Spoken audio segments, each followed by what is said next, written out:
From WABE in Atlanta, this is Savory Stories, a show where we take a look at Atlanta's people through its cuisine and food history. On this podcast, we trace Atlanta's food story from the past to the present, getting to know Atlanta's culinary creators and demystifying stereotypes about food. I'm Akila McConnell, culinary historian and owner of Unexpected Atlanta Tours, the #1 rated Atlanta tour and activity on TripAdvisor, and author of A Culinary History of Atlanta. And I'm Chef Asata Reid, owner of Life Chef, and author of How to Feed a Kid, A Parent's Guide. And today, we are diving into a subject that has a lot to do with Atlanta's history, and that's grits. Though humans have inhabited the state of Georgia for over 13,000 years, so this is a very, very long time, the woodland people, about 4,000 years ago, they were the first to introduce agriculture and cultivation. And one of the primary foods they introduced to this region was corn. Which, to cut to the chase, answers the question some folks have when they move to the South and they say, what are grits? Corn, honey. Grits are made from corn. That's right. So for the woodland people, the Mississippian culture that followed, and then the Muskogee and Cherokee tribes who followed them, corn was the most important food. And I want to make a really important point here.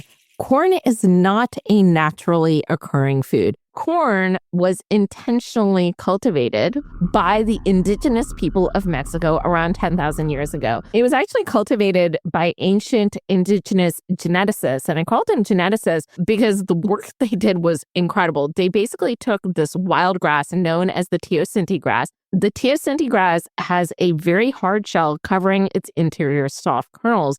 And these geneticists, over time, they specifically targeted and artificially cultivated plants that would have softer and softer shells until the shell finally disappeared and they were able to just enjoy eating the kernel itself. Okay, so another point to ponder, folks who are new to this, there are different varieties of corn. So if you're visualizing that sweet corn with a slab of butter from your Thanksgiving dinner table, this is its evolution. It looked much smaller. It was harder, more savory, less sweet than what we eat today. So corn spread across the Americas. And as I mentioned, it was the most critical food for the Muskogee tribes who lived here pre-colonization. And hominy and grits were foods invented by these tribes long before colonization occurred. In fact, there is evidence of cooking implements making both grits and hominy nearly 7,000 years ago. So let's actually pause and talk about what's the difference between hominy and grits. Y'all have probably heard both these words before, so let's break it down. Asata, what's the difference? Well, hominy is still corn, but it's gone through a nixtamalization process where it's soaked in an alkaline solution to remove that hard outer hull. And the result is large, soft, chewy kernels that are easier to digest, thus providing more energy, and that love swimming in sauces and stews where it picks up flavor. Yeah, and the Muskogee in particular really loved hominy. It's not something we eat a lot of today in Georgia, and that is in part because hominy takes a whole lot of work to make. So the Muskogee used to prepare hominy. They would soak those corn kernels in that alkaline mixture of wood, ash, and water. That would actually make a natural lye. The caustic lye eats away at that exterior skin of the corn, just like you said, in that process known as nixtamalization, and it leaves that soft, plump interior behind. The Muskogee women, they used to dry that hominy and then grind it into a coarse meal. They used to boil it with water, milk, or butter to turn it into hominy grits, or they used to thin it with venison flavoring to make what they called soft key. I've really enjoyed the hominy resurgence in restaurants that present old Southern flavors and ingredients. And of course, hominy never fell out of flavor in Mexican cooking, where it's the key ingredient in pozole soups, which I love. I think hominy is to pozole like okra is to gumbo. Yeah, exactly. Here's the thing. We've just talked about how much work it takes to make hominy. So unsurprisingly, while early Atlanta colonists ate hominy, they found it a whole lot easier to prepare grits. I know that's right. Yeah. So grits, much easier to do. All you have to do to make grits is you dry up the corn and then you take the kernels off and you grind the kernels with the exterior skin on between stones to create a fine cornmeal grit. It's something even a farmer could do without too much trouble if he lived really far away from a mill. So the trick to really delicious grits is really good corn. Mm-hmm. Grits are only as good as your corn. Exactly. This is such a simple food. We're basically talking about 3 ingredients only: cornmeal, water, and a bit of butter or cheese. And you don't even need the butter and cheese. Like if you've got really good corn, all you need is just cornmeal and water. So what type of cornmeal do you get? So this is the difference between, the white grits that are instant in the little bag that you get at the grocery store and getting fresh ground grits from some of our local makers. The difference is this is a whole corn kernel, not anything that's been denatured or separated. And then it's ground under stone. So you're getting the whole flavor of the corn in a large grind, not a fine grind like you might use in cornbread or in polenta. That's why grits are gritty.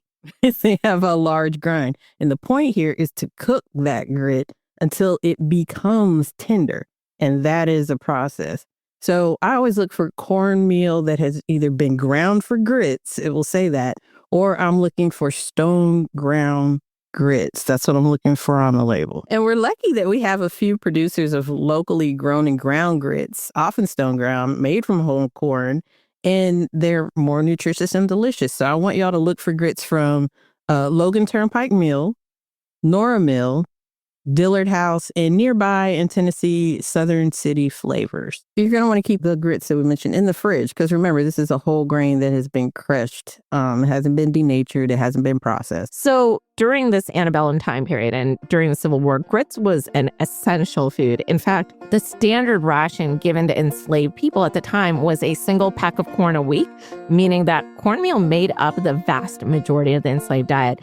And during the Civil War, cornmeal was also the primary grain furnished to Confederate troops. Grits and hominy was the main staple food eaten by the women and children living in Atlanta during the Civil War. And you can imagine that if it's all that you're eating, it probably gets very monotonous. For example, if you've watched or read Gone with the Wind, you've probably heard that very famous quote of Scarlett O'Hara's where she says, "As God is my witness, I'll never go hungry again." Thanks for that, Asa. That was great. Well, if you keep reading the quote, she actually goes on to say, "I'm going to have some money someday, lots of it, so I can have anything I want to eat. And then there'll never be any hominy or dried peas on my table." Oh, Scarlett, if only she knew. People are paying top dollar for those heritage field peas, Carolina gold rice, and hominy grits these days. The interesting point about grits is there's this big shift that happens post-Civil War. In the ancient and pre-Columbian time period, grits was a food for all. It was a food enjoyed and appreciated. The Muskogee people ate it at all their festivals. But then during and after the Civil War, grits came to be considered a poverty food. And when you look at hominy and grits consumption, it has steadily decreased over the past century. And we now eat only half the grits in any given year that people ate a century ago. I wonder how that has been impacted by immigration and relocation to Atlanta as people brought other staples and starches like potatoes and rice to the forefront. That's definitely part of it, but consumption is also highly racially and socioeconomically divided. We always talk about how race and gender and class, it has so much to do with food. Today, low-income families are 5 times more likely to eat grits than their wealthier neighbor. And grits appears in only 11% of the kitchens in white families, while 51% of Black families had grits in their kitchens. I'd have to say in the African-American community, grits are commonplace, and not having them in your kitchen might just get your Black card revoked, especially in the South. But seriously, even when brunching while Black, some of the top dollar menu items continue to feature grits, shrimp and grits, fish and grits, and any variation thereof. Grits are a beloved staple of soul food. So let's talk about how we eat our grits, because I think there's some rules. Rule number 1, do not put sugar in your grits, period. This is controversial, but we're going to lay it out as the Southerners that we are. We both are from here. We love this area. And so here is the thing. Corn is not oats. Corn is also not wheat. So when you're eating your oatmeal, yes, you're going to put sugar on it because oats are not sweet, but corn is naturally sweet. Right. Corn inherently has sweetness within it. So grits are meant to be a savory food. We were talking about dinner grits before we did this episode, and I was saying sometimes I like to do dinner grits with like veggies, and so I'll do like spinach cooked down with some tomatoes and some mushrooms, and you get this nice, and maybe some asparagus, and you get this really nice, super healthy meal. Because the way I make my grits is I do cornmeal, and then I do half skim milk. So I don't even use any fatty milk, just skim milk and some stock. And this is like a very low calorie dinner that tastes exceptional. And then, you add a little bit of Parmesan cheese. You don't need much because the corn itself has such great flavor to it. So it's just kind of a nice, like, healthy, delicious meal. I have to tell you, though, if you don't make grits at home and you want to go out and get grits, two places I love is I love 6 Feet Under's grits. I think their grits are really good. The other place that I really love is I love South City Kitchen's grits. They use the yellow grits and it's delicious. Well, folks, we hope that you enjoyed listening in today and learning more about grits, something that we both are very passionate about because grits are delicious. Y'all should be eating them Without sugar. Without sugar. No sugar, but you can put that butter in, you can put that cheese in. And we would love to hear your favorite places to get some grits around the city, or maybe your favorite add-ins. So thanks again for listening, and we will see you in a few weeks with another episode. For more info, visit wabe.org/savory stories.